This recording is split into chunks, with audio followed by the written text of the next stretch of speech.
Herzlich willkommen zu einem neuen Video bei TokTokey und zum letzten Teil des Core-Interviews bzw. der Core-Präsentation. Ihr habt ja die letzten zwei Videos gesehen, heute im letzten Teil wird es doch nochmal richtig spannend. Ich habe mir eigentlich im Kopf gehabt, es wird gar nicht mehr so spannend zum Schluss, aber doch, ich sage euch kurz die Punkte, die heute kommen werden und dann lasse ich euch auch schon mit Core in Ruhe. Nein, bestimmt nicht, weil, meine Lieben, ich werde Core-Mining betreiben. Das kann dann auch jeder von euch nachmachen, wenn ihr wollt. Es gibt schon von Krypto Trading ein Video, wie das eben hochgeladen wird, also wie man Core Mining betreiben kann und. Wenn ich nicht vergesse, verlinke ich es euch unten. Aber jeder kann kostenlos Core Mining betreiben. Wirklich kostenlos, ihr braucht nichts anderes als ein bisschen was runterladen, lasst euren PC laufen und ihr könnt Core Token minen. Ein Kollege war gestern gerade bei mir, ein Kumpel, der meint aktuell 250 Core Coins pro Tag, nicht die Token, die Coins. Ja. Da gibt es einen Unterschied, das im letzten Video besprochen war. Und die gehen mit 1 Euro an den Start jetzt dann, ich glaube im September oder so herum, September, Oktober, ich weiß es nicht. Ich mache das auch, das kommt dann alles, ich habe ja schon ein paar USB-Sticks, da kommt das hinauf, stecke ich an und dann lasse ich einfach meinen. Ja. Wer interessiert ist, mache ich gerne ein Video dazu, wenn euch das wirklich interessiert. Aber um was geht es heute, bevor wir jetzt zu viel reden und dann das Interview zu Ende geht?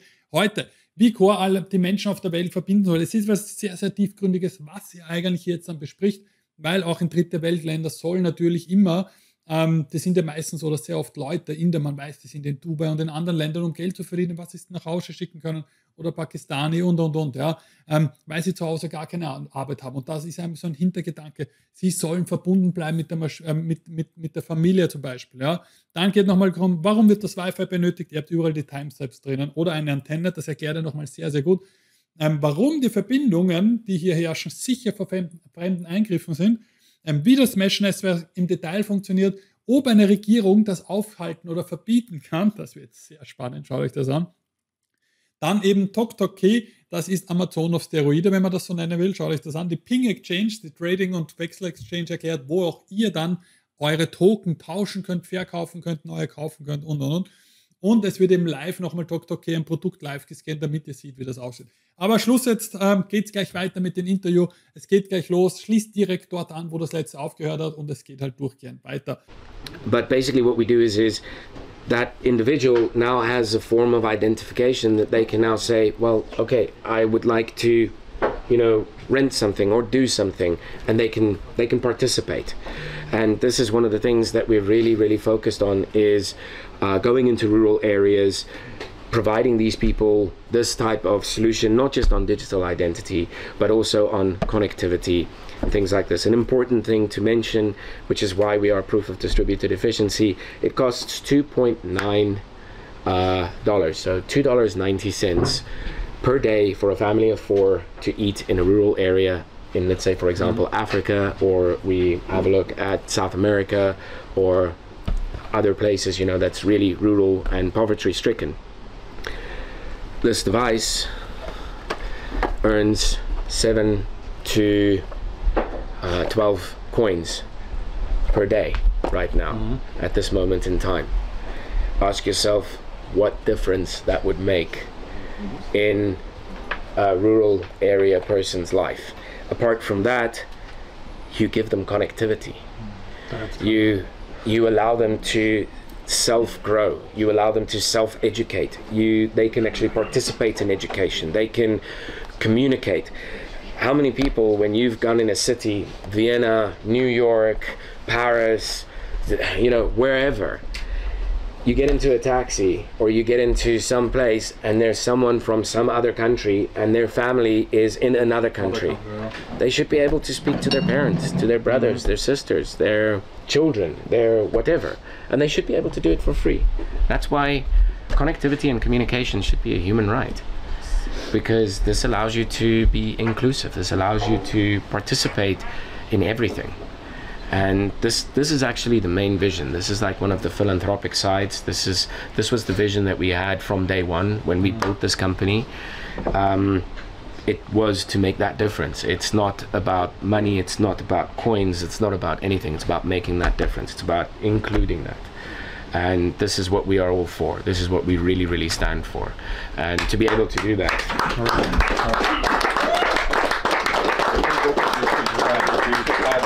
We can't do that without the community, and that's exactly the reason why we believe that, you know, the community is going to be the distributor of the network. So although we have developed it, in the end, we are nothing without the community. Yeah. And that's actually what's the most important part. The community is the most important part, because the people who own an ORP-I2, the question you have to ask yourself, do you want to put it on your mantelpiece where you have G5 outside of your house? You don't want it there. There's no need for it.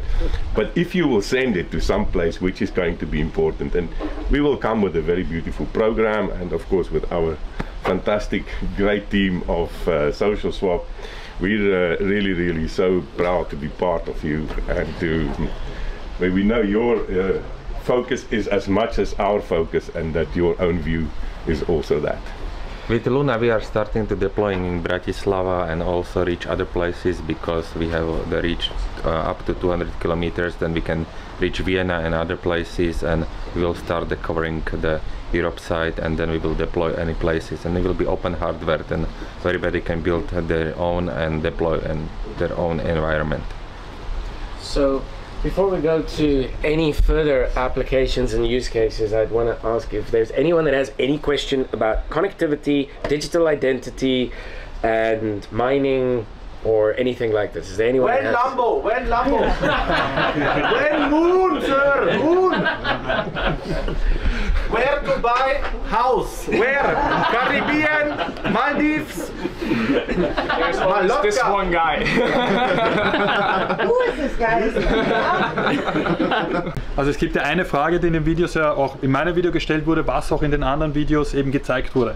Es wurde ja auf ein Wi-Fi, auch wie ich es jetzt gemacht habe, wurde eine Connection hergestellt, und da kam halt die Frage, okay, warum muss man sich da überhaupt irgendwohin verbinden, damit man dann wieder ins Internet gehen kann, weil wir sind ja dann wieder mit dem Internet verbunden. Das wird er aber jetzt im Detail erklären. That's your part. Yeah, so You understand the question? yeah, Yeah, it I know was it from before. yeah. For the community. Ich verstehe jetzt etwas Deutsch. Okay, so the important thing is look, you need some form of connection. So, you know, if you have a smartwatch, it uses Bluetooth. It uses, if you want to tap your telephone to connect to a POS device where you're making a payment like Apple Pay or Google Pay, you're using an NFC. It's a form of connection. Doesn't mean that there is some other connection that's running in. A Wi-Fi, a Bluetooth, a radio frequency. If you're listening to radio, there's all the time signals running. Anywhere you are in the world, there's always signals that are running. And basically what happens is whether there is something on that signal, that is the important thing. So what we've done is we've written our own protocols, and we are using these types of signals because this is the only way that you can actually distribute a type of a network. Now, to be able to distribute a network through these types of frequencies, it actually means nothing if it's just a network. You need applications. That's why we built the Heyo application. That's why we built the Core Pass. That's why we built the Ting in the meeting.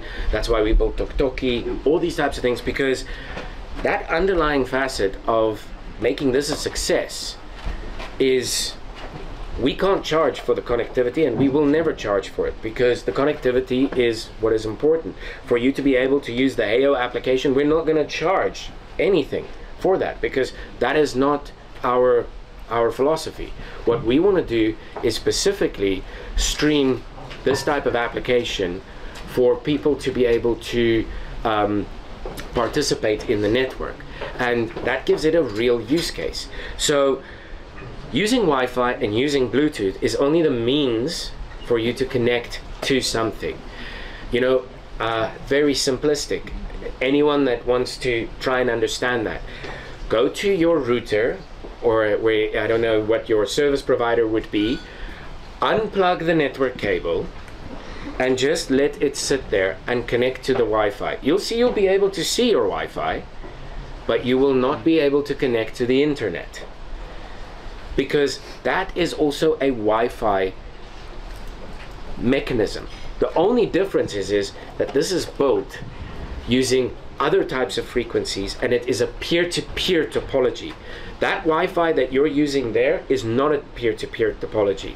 Actually, what's happening is it needs the internet, and then it goes to centralized environments where it does that. And the applications are using centralized servers, which it's going through, which means there's a central point of connection. So, to make a simplistic example, a WhatsApp call.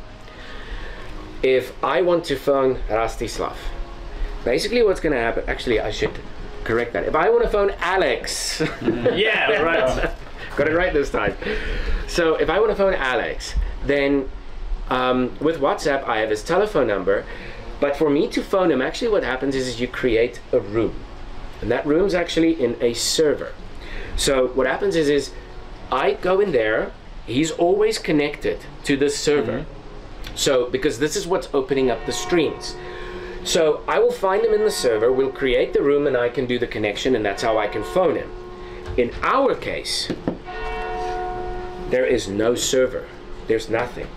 It is directly, it utilizes the network because everyone's participating in it, uses the core pass, stipulates, it sees if Alex and I have done a verification via core pass, and I've done a verification, or I've requested to speak to him via Heyo, the first time that I've requested it and he's accepted it, then we always will have the connection. So all it will do is it will just utilize the blockchain, which is entirely decentralized also, and it will find the peer, and it will say, does he have the permission? Yes. Is he allowed to contact him? Yes. And I'll be able to establish messaging, establish phoning, all the time. But when he revokes that permission, I can no longer contact him. Does not matter how hard I try. So that's actually the difference between what we've built and what is currently the solution. This is entirely peer-to-peer, and you do need Wi-Fi and you need Bluetooth because it's what's built in your telephone. This is what's running IoT devices. You need that type of connection. Otherwise, we'd have to build a brand new telephone with a new form of connection and a new form thing. Use the existing infrastructure to get the most reach as fast as possible. That's actually the philosophy, so that we can actually provide that connectivity. Does that answer the question? Yes. One last question about, you speak about the peer-to-peer connectivity. Yes. Because he accepts you or you him, there is absolute safety or secure for both, that just you both guys have the connection. Nobody can come in your network and share this data. Yes, that's exactly. Crazy, yeah? So let me explain to you. The only two people that will have the messages between us is him and me. Yeah. Nobody other can come. Nobody else can come in. Nobody can see it because it's stored on this device and on this device. It's not stored anywhere else. No servers involved. No servers involved. What we do have is we do have backups where you can do it in the cloud. You can do a cold storage, so you can put it on a USB or something like this. But basically, what happens is it is also encrypted using the ED448. But it's got three forms of decryption. It's got a PIN, it's got a password, and then it's got your seed. So if you change the devices and you want to port the application, you can download it from the cloud, and then you can actually bring all your chats back in there. But it's never, so whenever you say backup, it will do a backup. Of course, you can do an automated backup, but it's only an encrypted file which is stored there. I would recommend always storing it on a local cold storage device so that you have it secure there. This would just be my recommendation. That's crazy. Yeah. So the time of the privacy, that's a really good use case, really. Well, if you have a peer-to-peer, uninterceptable, borderless, decentralized network, there's no more form of security or secure connection that you can do. Because how it actually works, how a mesh network works, is actually a very simplistic example. So I want to connect to this telephone. So what happens is we use epidemic routing and various things in the Luna mesh. So what happens is I send out the connection to go and connect to that phone. What happens is all these devices are connecting. If this device is compromised, or something happened, or dies, doesn't have electricity, the connection still stays. But you wouldn't know as an individual where you can try and intercept in between these devices. Because if one is compromised, it's just gonna knock it off and it's just gonna say, no more need. And it's just gonna take the other routes. This is where jammers come in. This is where the bells are ringing. You see, we're being jammed right now. but this is actually the topology that we've made. When it's possible, I will also ask in German, then my German community will understand everything. Keine Problem. Okay. Große Frage, wo sich viele gestellt haben, zumindest kamen bei uns auch die Fragen auf, ist jetzt zum einen, es ist ja hoch innovativ, also gerade was wir mit Mesh gesehen haben. Aber macht ihr euch darüber Sorgen, dass da in irgendeiner Form auch eine Regierung sagen könnte, wollen wir gar nicht, verbieten wir oder sowas? Kann sowas überhaupt passieren? Oder wenn das einmal läuft, dann läuft's? When it's running, it's running. Basically how it works, specifically with Mesh, is we can put in, like for example in a use case, what we're doing right now in Slovakia is we've deployed several devices. It doesn't require a huge amount, but we oversupplied the devices so that there's enough connectivity that can take place. But then what happens is you don't need to you don't need to keep the devices there. You can actually take some of the devices out, leave others there, because when the other devices have connected to it, like mobile phones and televisions and things like this, then those devices can be ported onto another place. So, and you can distribute it somewhere else, and you can further the reach this way. And this is sort of like the important thing is that it doesn't need to be a constant installation that needs to stay there. Once the network is running within a community, you need very few devices to actually run it.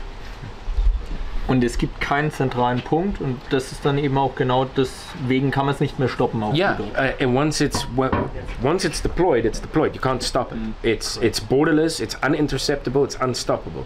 Literally, if you want to stop it, you'd have to switch off the sun, and you'd have to switch off the government, and you'd have to switch off the military, and you'd have to switch off all banks, because that's the only way that you could shut this down once it's deployed. Crazy. That's cool, huh? Weitere Frage zu TokTokey. Sehr, sehr spannend. Also ich komme selber aus dem Vertrieb, von dem her, ich finde es auch marketingtechnisch richtig beeindruckend. Wie funktioniert das? Also jetzt als Beispiel, ich möchte dieses Glas kaufen. Ich fotografiere das ab und dann wird mir ein Shop angezeigt, wo ich das Ganze kaufen kann, sei es online, sei es offline. Wie funktioniert die Anbindung? Zahle ich dann mit Core oder zahle ich in der entsprechenden Währung? Wie funktioniert das? So, if you're familiar with Amazon, right? So it's Amazon on steroids. Basically, we laugh in the face of Amazon, you know?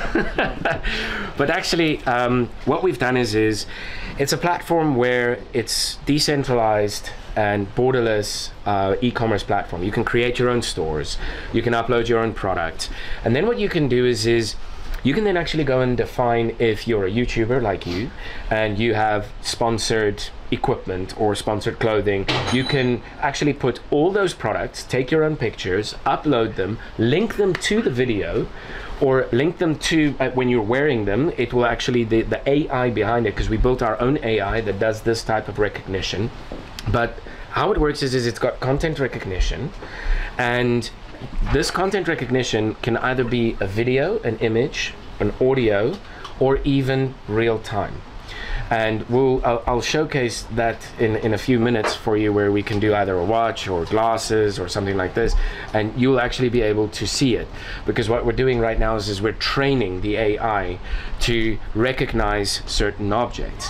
So the important thing is of course, these products needs to be on board, but what it can do is it can also recognize patterns, it can recognize colors, so you can even just have a logo, like for example this beautiful Core logo here.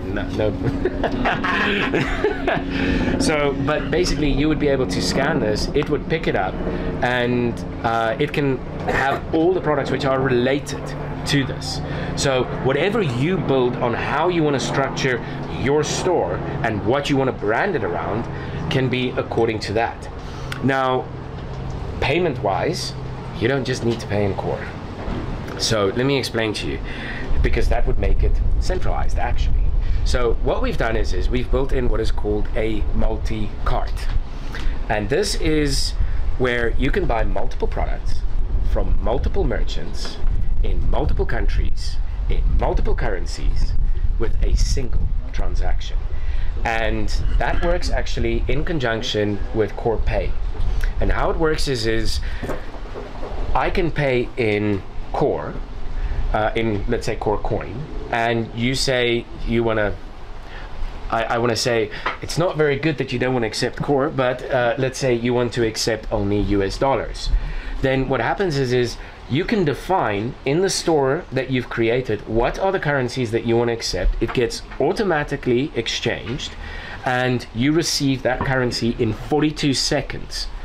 You can receive it in your account, directly in your bank account. The next thing that we've done is we can also do it with another form. So this is one of the things that we're busy working on is when you want to buy this product. So let's say you are in Japan, and wonderful place. Makes sense. And so you're in Japan and you're a merchant and you're selling this. I'm sitting in Salzburg right over here and I want to buy that product. For you to ship that to me, that's going to take in excess of 3 weeks, let's say, if nothing goes wrong. So what happens is I say I want to buy that. You say you want to supply that, but you as the merchant can actually earn extra income, and I as the buyer can earn extra income. So what happens is when I pay the money, a smart contract is issued, and this is an option that you can select as a merchant.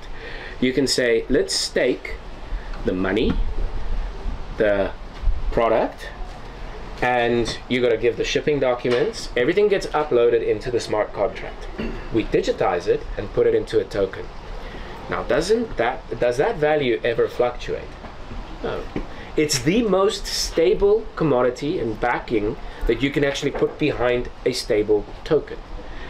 So, because it cannot, you have a triple backing, which means you've got insurance, you've got the money, and you've got the product. So it's all there in one. So you put that into a secondary market, which is where Ping Exchange comes in, which is one of the wonderful things of Ping Exchange. Sorry, this is like... That's a good flex because you're not connected to the Wi-Fi. Yes. Well, actually, I am connected to the internet right now via my telephone, so I just wanted to say that. So basically, what you have here is the Ping Exchange. This is where secondary markets and various things. This is what makes our exchange also so unique, because stable tokens like this, if you want to exit from a volatile market, which we have all been punished by the last few weeks that has taken place with the crypto going up and down. But basically what happens is you can take that stable token, put it onto the secondary market, and you and I, me as the buyer and you as the supplier, earns an income from putting that token on there, and the individual can actually exit on a volatile market for a 24-hour period.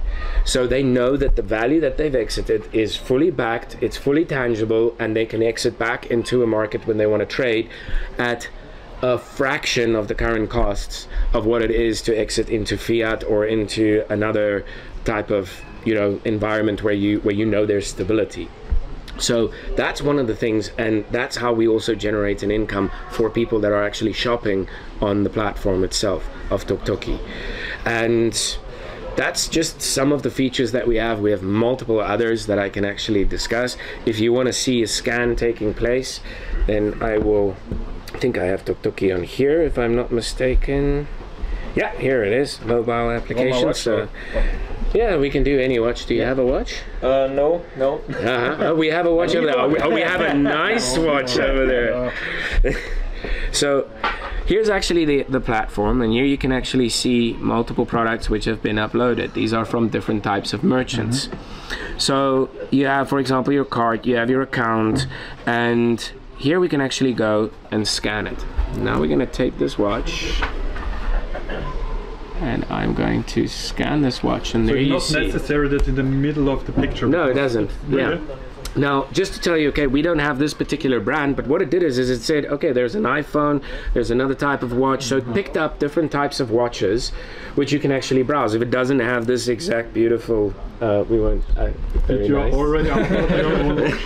Sorry? Did you already upload your own watch? No, I haven't uploaded this watch. This is what you have at home? Yeah. No, I didn't upload this. Would be yeah, I know. It would be a nice flex. Yes. So, really flex. So yeah, but basically, this is the type of content recognition that you can do.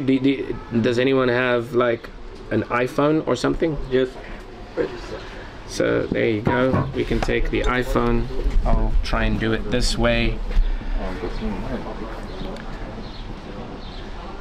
There you go. And it actually picks up the exact iPhone. Crazy. So you can do this with glasses, you can do this with clothing, with whatever. Yeah, it just needs some time to grow, and this is actually our own AI which we've built, which is working with it, and that's actually how TokTokey works. And basically it's a peer-to-peer system. There's no third party involved. And you can create a third party by being your own third party, by doing uploading and putting it into secondary markets and things like that. Und wer vielleicht jetzt noch dabei sein will, also ihr habt jetzt alles gesehen, wer noch dabei sein will bei Core, beim Token, beim Presale, Link ist in der Videobeschreibung, aktuell noch für 18 Cent, später noch 19 und dann geht es eigentlich schon an den Start mit 20 Cent, Eurocent. Genau, ansonsten seid gespannt auf die nächsten Videos, auch was Core Mining angeht, aber ich werde jetzt natürlich auch wieder viel mehr anderen Content bringen, denn im Hintergrund läuft momentan alles schon, was ich vorbereitet habe. Seid da noch gespannt. Auf jeden Fall